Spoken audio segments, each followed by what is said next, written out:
kabanal-banalang sakramen. At sinasabi din po Pius XI sa pamagitan ng pampublikong prosesyon ng banal na sakramento.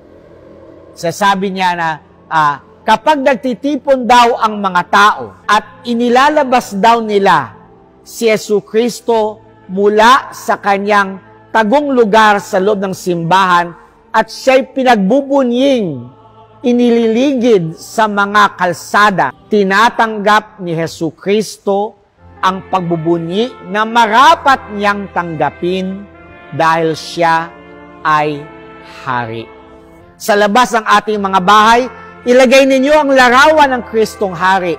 There should be the public recitation of the consecration of the entire world to the Sacred Heart of Jesus in front of the Blessed Sacrament.